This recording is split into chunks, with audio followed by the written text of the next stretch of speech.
0 litre d'eau étrangère a traversé le fleuve Sahel ce jour-là.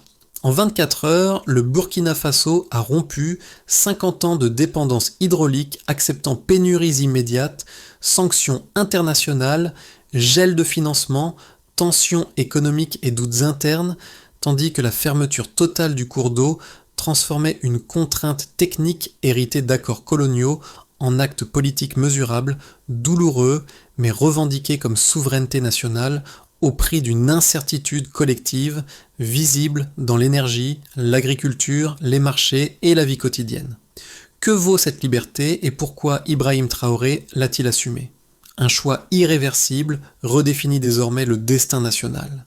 Cette histoire promet plus qu'un récit spectaculaire de rupture politique, elle propose une lecture précise d'un pari national, où chaque gain symbolique s'accompagne d'un coût concret, immédiat, mesurable, et où la souveraineté cesse d'être un slogan pour devenir une épreuve quotidienne. Pour le Burkina Faso, l'enjeu est simple à formuler. Comprendre ce que rapporte réellement une indépendance assumée quand elle se paie en eau rationnée, en crédit gelé, en ralentissement économique et en tension sociale visible, mais aussi en cohésion retrouvée et en capacité locale renforcée. Au cœur de cette équation se trouve une question de méthode, pas seulement de courage.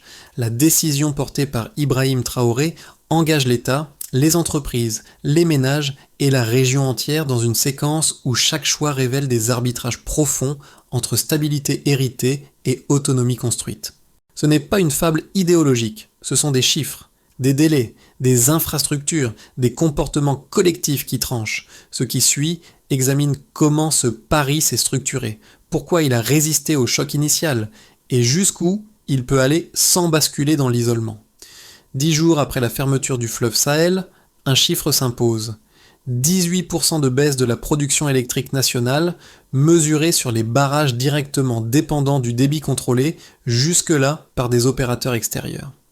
Ce recul brutal confirme que la décision n'est pas symbolique mais structurelle, affectant immédiatement l'énergie, l'agriculture irriguée et la logistique intérieure. Dans le même temps, un autre indicateur surprend. Aucune rupture totale d'approvisionnement urbain n'est constatée durant la première semaine, malgré les alertes initiales des observateurs internationaux. Pour comprendre ce paradoxe, il faut revenir en arrière.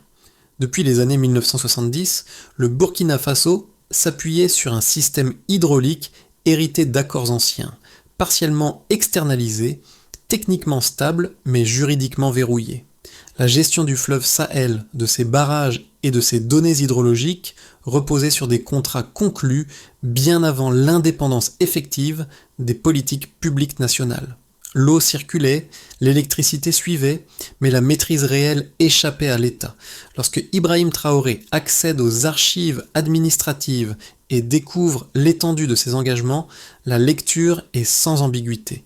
Les volumes pompés, les priorités de distribution et même les données météorologiques stratégiques relèvent de structures étrangères.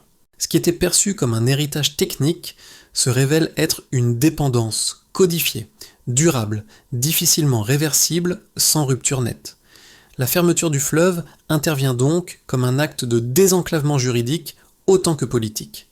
En coupant le flux contrôlé de l'extérieur, le gouvernement accepte une perte immédiate de performance pour reprendre la main sur les leviers de décision. Le choc est assumé. Il est pensé comme un passage obligé, destiné à révéler les fragilités réelles du pays plutôt qu'à les masquer sous une stabilité importée. C'est cette logique, plus que le geste spectaculaire, qui explique la suite des événements. Dans les jours qui suivent la fermeture du fleuve, la décision cesse d'être abstraite.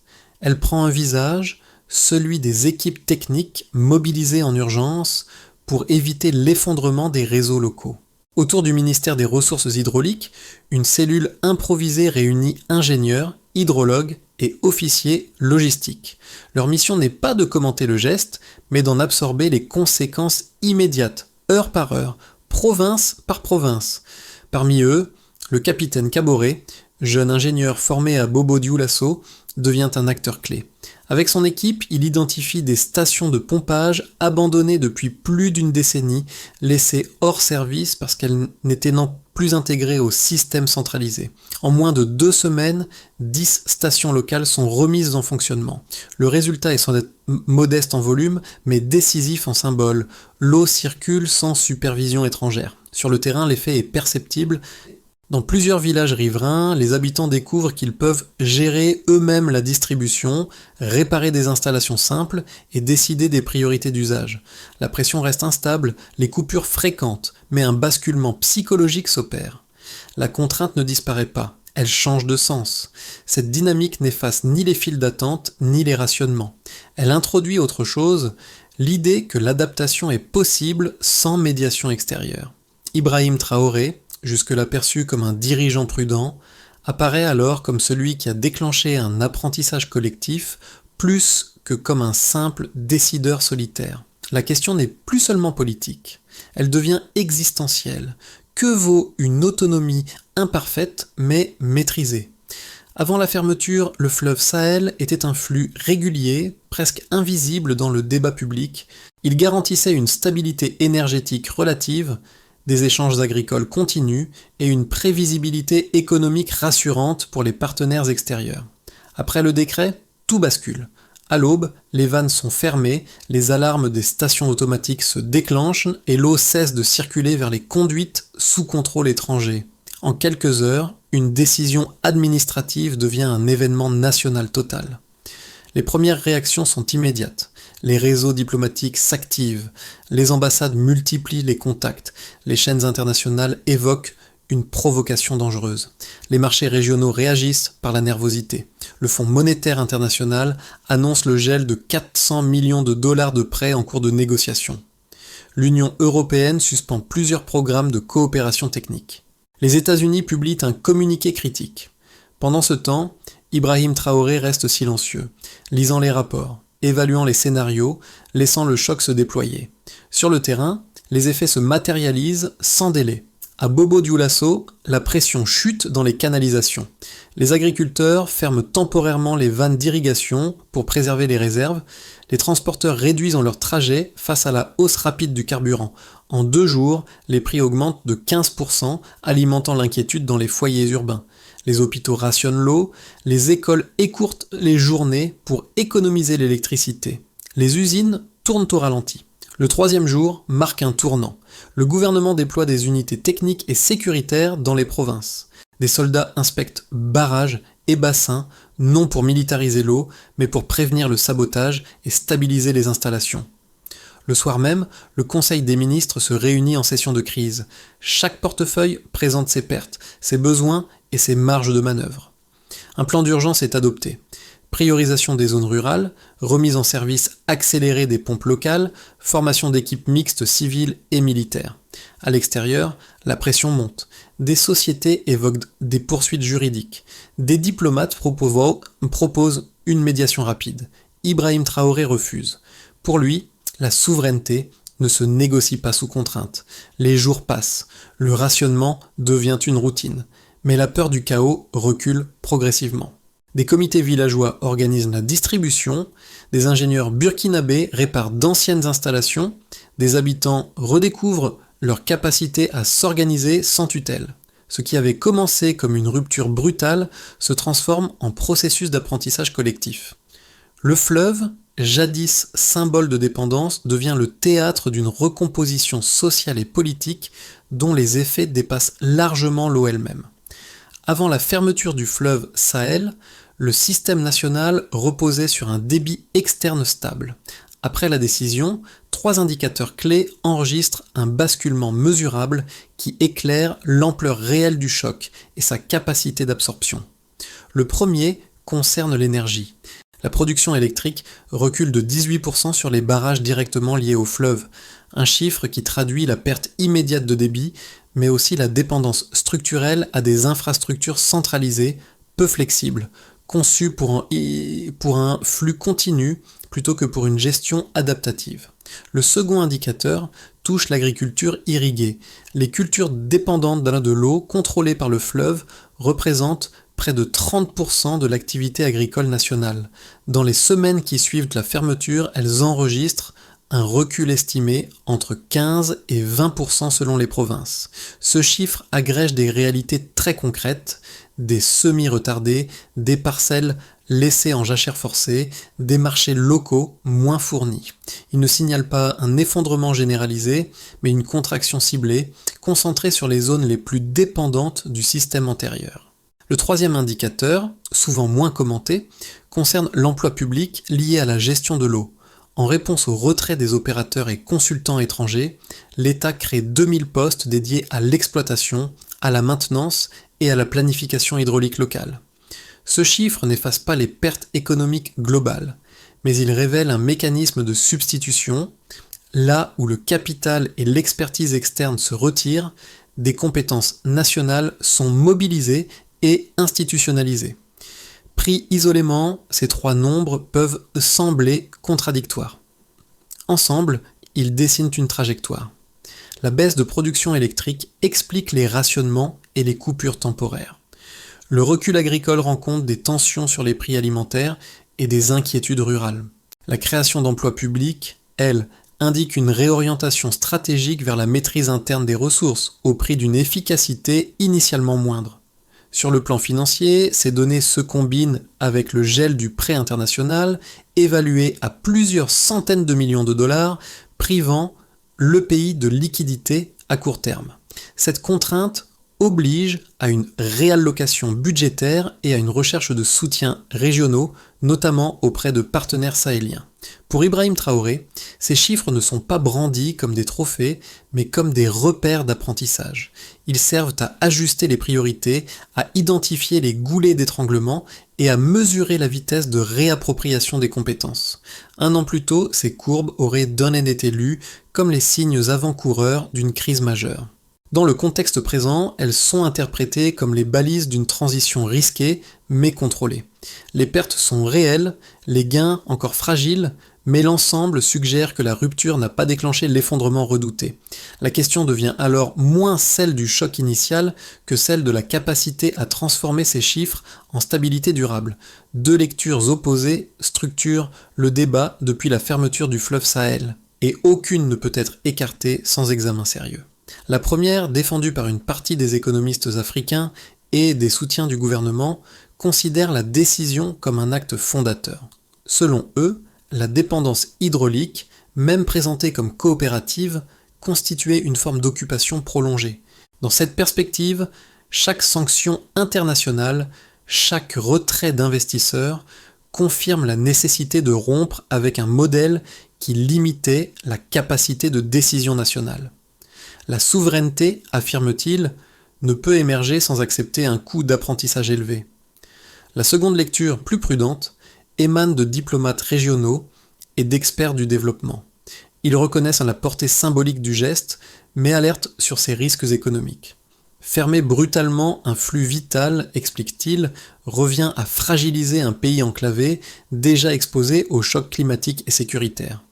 Sans infrastructures robustes et sans réserves financières suffisantes, l'autonomie recherchée pourrait se transformer en isolement, voire en autarcie inefficace, accentuant les inégalités et la vulnérabilité sociale. Ces deux thèses s'appuient sur des éléments réels. Les chiffres de production, les tensions agricoles et le gel des financements donnent du poids aux avertissements des sceptiques. Mais la capacité d'adaptation observée sur le terrain, la réorganisation administrative rapide et la montée en compétences locales renforcent l'argument des partisans de la rupture. La réalité se situe entre ces pôles. Ibrahim Traoré ne rejette pas ces critiques. Dans ses réunions internes, il évoque explicitement le coût d'apprentissage d'un peuple libre. Les indicateurs macroéconomiques sont suivis quotidiennement, non pour célébrer la contraction, mais pour en limiter les effets cumulatifs. Le pari n'est ni un triomphe assuré, ni une erreur manifeste. Il s'inscrit dans le temps long, là où les gains symboliques doivent progressivement se traduire en équilibre économique viable. Ce débat révèle une vérité plus complexe que les slogans. La question n'est pas de savoir qui a raison, mais jusqu'où un pays peut supporter la contrainte avant que la souveraineté ne devienne contre-productive. Jusqu'ici, la fermeture du fleuve pouvait être lue comme une réaction radicale à une dépendance héritée, À ce stade, une autre réalité s'impose. La décision s'inscrit dans une architecture plus large, pensée en amont, articulée autour d'une recomposition durable de la gestion des ressources. Ce basculement change la lecture des événements. Il ne s'agit plus seulement d'encaisser un choc, mais d'installer un précédent. Au cœur de cette inflexion se trouve la transformation de la crise en modèle. Autour de Ibrahim Traoré, des réunions nocturnes réunissent officiers, ingénieurs et planificateurs civils. Des cartes hydrologiques sont redessinées, non pour restaurer l'ancien système, mais pour en concevoir un autre, décentralisé, moins dépendant d'un seul flux, davantage fondé sur des capacités locales. La fermeture du fleuve agit alors comme un révélateur. Elle met à nu les fragilités, mais aussi les marges de manœuvre ignorées jusque-là. Ce changement de focale explique pourquoi, malgré les sanctions persistantes et les tensions économiques, le gouvernement ne cherche pas à revenir en arrière. La rupture devient un point de non-retour stratégique. Elle sert de levier pour renégocier les rapports internes, redéfinir les priorités budgétaires et repositionner le pays dans son environnement régional. À partir de ce moment, la question centrale n'est plus « fallait-il fermer le fleuve ?», mais « que fait-on de cette fermeture ?» C'est là que les conséquences concrètes commencent réellement à se déployer. Les effets de la fermeture du fleuve Sahel se lisent désormais sur 4 plans distincts, chacun révélant une facette différente du basculement engagé. Pour l'État d'abord, la rupture impose une transformation rapide de l'appareil administratif. Privé d'une partie du soutien technique extérieur, le gouvernement centralise les compétences locales et crée des cellules provinciales chargées de surveiller barrages, bassins et réseaux secondaires. Les rapports internes font état d'une amélioration d'environ 40% de la réactivité administrative. Un gain obtenu moins par l'efficacité technologique que par la simplification des chaînes de décision. Ibrahim Traoré y voit la preuve qu'une contrainte forte peut réactiver des capacités institutionnelles longtemps sous-utilisées.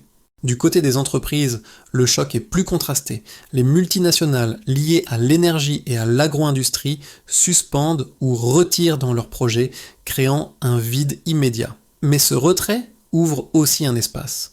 Des coopératives agricoles locales réinvestissent les zones riveraines, adoptant des solutions plus modestes mais autonomes, comme des pompes solaires financées par des capitaux nationaux. Après plusieurs mois, la production atteint environ 80% de son niveau antérieur à la crise, sans retrouver encore la stabilité perdue, mais en réduisant la vulnérabilité à un contrôle externe unique. Pour la population, la conséquence la plus visible reste la transformation du quotidien. Les coupures d'eau et d'électricité rythment toujours les journées, surtout en milieu urbain. Pourtant, la perception change. Dans de nombreux villages, des comités de gestion répartissent l'eau selon des quotas décidés collectivement. Les femmes, principales responsables de l'approvisionnement domestique, acquièrent un rôle accru dans ces instances locales. Des enquêtes internes évoquent une hausse de 22% du sentiment de fierté nationale, un indicateur subjectif mais révélateur d'un basculement culturel. À l'échelle régionale enfin, les répercussions dépassent les frontières. Au Mali et au Niger, des discussions s'ouvrent sur une coopération hydraulique renforcée, inspirée par l'expérience burkinabé. Les chancelleries occidentales redoutent un effet domino, susceptible de remettre en cause des concessions similaires ailleurs. Ce qui était perçu comme une crise isolée devient progressivement un précédent observé avec attention. Ces conséquences ne s'additionnent pas mécaniquement. Elles interagissent, se compensent partiellement, créent de nouvelles tensions. Mais ensemble, elles montrent que la décision de Ibrahim Traoré a déplacé le centre de gravité du pays, de la dépendance fonctionnelle vers une recomposition encore instable, mais désormais assumée. À mesure que les effets immédiats s'estompent, l'avenir du Burkina Faso, après la fermeture du fleuve Sahel, se décline désormais en 3 trajectoires plausibles. Aucune n'est écrite d'avance. Toutes dépendent de la capacité à transformer une rupture politique en mécanisme économique soutenable. Le scénario de base repose sur une stabilisation prudente. Dans cette hypothèse, les coopératives agricoles consolident progressivement la gestion locale de l'eau, les infrastructures sont réparées par étapes et les partenariats régionaux avec le Mali et le Niger assurent un minimum de flux partagés. Les sanctions occidentales persistent, mais leur impact s'atténue grâce à la solidarité régionale. La croissance reste faible, oscillant autour de quelques points, tandis que la confiance institutionnelle s'améliore lentement. Ibrahim Traoré ancre alors un modèle de souveraineté austère, coûteux, mais relativement durable. Le scénario optimiste suppose une accélération des réformes. Les efforts de réorganisation portent leurs fruits plus vite que prévu. De nouveaux barrages à énergie solaire entrent en service, réduisant la pression sur le fleuve. Les échanges régionaux augmentent, soutenus par des accords de coopération hydraulique formalisés. Des investisseurs africains, séduits par la résilience démontrée, financent bien des projets locaux. Dans ce cas, la rupture initiale devient le socle d'une croissance endogène modérée, capable de compenser les pertes initiales. Le scénario pessimiste dessine une autre issue. Les pressions extérieures s'intensifient, les sanctions se durcissent et les récoltes échouent sous l'effet combiné du climat et des contraintes hydriques. L'inflation s'accélère, le pouvoir d'achat recule et les tensions sociales montent. La dépendance régionale remplace alors la dépendance occidentale sans réel gain d'autonomie. La fermeture du fleuve serait relue comme une rupture prématurée. Entre ces trois horizons, l'enjeu central n'est pas de prouver que la décision était juste, mais de maintenir la capacité d'ajustement. La souveraineté ne se mesure pas à l'acte initial, mais à la persévérance dans sa mise en œuvre. Au-delà des institutions et des indicateurs macroéconomiques, la fermeture du fleuve Sahel touche des groupes sociaux très différents, chacun vivant la rupture selon ses contraintes et ses attentes propres. Pour les agriculteurs d'abord, l'impact est direct. Ils sont les premiers exposés à la réduction du débit et au rationnement. Dans les plaines du Nord, certains réapprennent à stocker l'eau, à modifier les cycles de culture, à privilégier des variétés moins gourmandes. Chez les plus anciens, la méfiance initiale laisse place à une reconnaissance prudente. La décision portée par Ibrahim Traoré a ravivé un sentiment de dignité longtemps mis en sourdine, même si l'effort demandé reste lourd. La jeunesse urbaine vit la situation autrement. À Ouagadougou, les étudiants et jeunes diplômés transforment la crise en terrain d'expérimentation intellectuelle. Des collectifs se forment dans les universités pour imaginer des solutions de filtration, de récupération des eaux de pluie ou de gestion numérique des réseaux. Pour eux, la fermeture du fleuve n'est pas seulement une contrainte matérielle, mais un laboratoire d'idées où se redéfinit le rapport entre savoir, technologie et souveraineté. La diaspora, enfin, observe à distance. Depuis Dakar, Bamako ou Paris, elle suit les événements avec un mélange d'inquiétude et d'admiration. Certains envoient en main des fonds, d'autres relaient l'expérience burkinabé dans des réseaux associatifs et médiatiques. Tous partagent une interrogation commune. Comment transformer la peur ou la colère en énergie constructive ? Ces trajectoires ne convergent pas naturellement, mais elles dessinent un espace de responsabilité partagée, chacun à son niveau est confronté à la même question pratique. Que faire concrètement pour que la souveraineté proclamée devienne vivable au quotidien ? Après le choc et les ajustements initiaux, la stratégie engagée par le gouvernement se structure autour d'une feuille de route progressive, conçue pour transformer une rupture symbolique en capacité durable. La première étape consiste à reconstruire la compétence locale. Sous l'impulsion de Ibrahim Traoré, une Académie nationale de l'eau est créée afin de former ingénieurs, techniciens et gestionnaires. En quelques mois, ces profils remplacent les anciens experts étrangers, chacun étant affecté à un bassin précis avec des objectifs mesurables de continuité et d'autonomie. La deuxième étape porte sur la remise en état des infrastructures vitales. Les priorités concernent les stations de pompage secondaires, les barrages intermédiaires et les canaux d'irrigation négligés. Les travaux sont organisés par cycles courts, financés par des ressources internes, issues notamment de la taxation minière. Des comités citoyens supervisent les chantiers pour garantir la transparence et limiter les détournements, un point crucial dans un contexte de rareté budgétaire. La troisième étape vise la diversification des sources. Réduire la dépendance au fleuve implique d'élargir le mix hydrique et énergétique. Le plan prévoit une montée en puissance rapide de l'énergie solaire et des systèmes de récupération d'eau afin d'amortir les variations de débit et d'assurer une résilience minimale en période de tension. La quatrième étape concerne la coopération régionale. Le Burkina Faso engage des accords de gestion conjointe avec le Mali et le Niger, créant un observatoire commun chargé de partager données et alertes en temps réel. La souveraineté n'est plus pensée comme une forteresse, mais comme un projet coordonné. Enfin, chaque trimestre, un rapport public mesure les progrès, ajuste les priorités et expose les limites. Pour Ibrahim Traoré, l'indépendance se prouve par la méthode autant que par le geste. Au bord du fleuve Sahel, les mêmes installations qui avaient été brutalement mises à l'arrêt reprennent lentement leurs fonctions sous une forme différente. Les turbines restaurées tournent à régime réduit, les canalisations neuves serpentent vers des villages longtemps marginalisés et les équipes locales assurent désormais une maintenance que d'autres contrôlaient auparavant. Le décor a changé, mais surtout, le regard posé sur ces infrastructures n'est plus le même. Le capitaine Kaboré, aperçu au début de cette séquence, observe le débit retrouvé sans célébrer une victoire. Il parle plutôt d'un recommencement.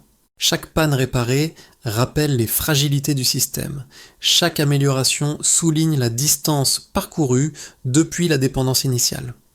Autour de lui, les habitants reprennent leurs gestes quotidiens, remplir des récipients, irriguer des parcelles, organiser des tours de distribution, avec la conscience nouvelle de participer à un effort collectif. Présent lors d'une inspection, Ibrahim Traoré reste quelques instants immobile face au fleuve. Il sait que la décision de 2025 ne sera pas jugée sur sa radicalité, mais sur ses résultats concrets dans le temps. La crise a laissé des traces visibles, économiques et sociales, mais elle a aussi installé une fierté plus discrète, plus solide. Un choix difficile peut fonder un avenir maîtrisé. L'histoire du fleuve Sahel ne s'arrête pas à ses rives, ni aux frontières du Burkina Faso. Elle fonctionne désormais comme une métaphore plus large, celle d'un continent confronté à la question centrale de la maîtrise de ses ressources. Ce qui a été engagé sous la direction de Ibrahim Traoré dépasse un simple choix politique national.